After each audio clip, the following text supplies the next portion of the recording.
13 வயது சிறுமி ஜாரா கைரீனா மகாதீர் தனது பள்ளியின் விடுதியில் மயக்கமடைந்த நிலையில் கண்டெடுக்கப்பட்டு பின்னர் அவர் குயின் எலிசபெத் 1 மருத்துவமனையில் இறந்து விட்டார் என உறுதிப்படுத்தப்பட்ட நிலையில் அவருக்கு நீதி கேட்டு நாடு முழுவதும் ஆயிரக்கணக்கான மக்கள் போராட்டம் நடத்தி வருகின்றனர். கோத்தா கினாபலு, கோத்தா பலூட், பிற சபா மாவட்டங்களில் மட்டுமின்றி கோலாலம்பூர் மற்றும் வெளிநாடுகளிலும் பெரிய அளவிலான மக்கள் போராட்டங்கள் நடைபெற்றுள்ளன. கோத்தா கினாபலு பாடாங் முரடேகாவில் கூடிய மக்கள் ஜாராவுக்கு நீதி வேண்டும், குற்றவாளியை பிடியுங்கள் என்று கோஷமிட்டனர்.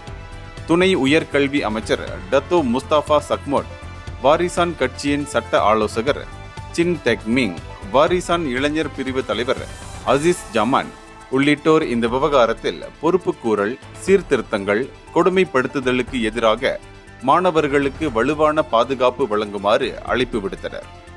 சபா மாநில சுற்றுலா, பண்பாடு, சுற்றுச்சூழல் துறை அமைச்சர் டத்தோஸ்ரீ கிறிஸ்டினா லியூ மாணவர்களுக்கான உரிய பாதுகாப்பை வழங்க வழி செய்யுமாறு வலியுறுத்தினார். இதனிடையே விளக்கப்படாத காயங்கள், விஐபிகளின் தலையீடு போன்றவை குற்றச்சாட்டுகளாக முன்வைக்கப்பட்டதினால் பொதுமக்களின் கோபம் அதிகரித்துள்ளது. இதைத் தொடர்ந்து அட்டர்னி ஜெனரல்ஸ் அலுவலகம் உடலை மீண்டும் தோண்டி எடுத்து பிரேத பரிசோதனை செய்ய உத்தரவிட்டுள்ளது. எனவேதான் காவல்துறையின் மத்திய பணிக்குழு இந்த வழக்கை மீண்டும் விசாரித்து வருகிறது. அது மட்டுமின்றி பள்ளி முதல்வர், மூத்த உதவி முதல்வர், விடுதி வார்டன்களை கல்வி அமைச்சு இடமாற்றம் செய்துள்ளது.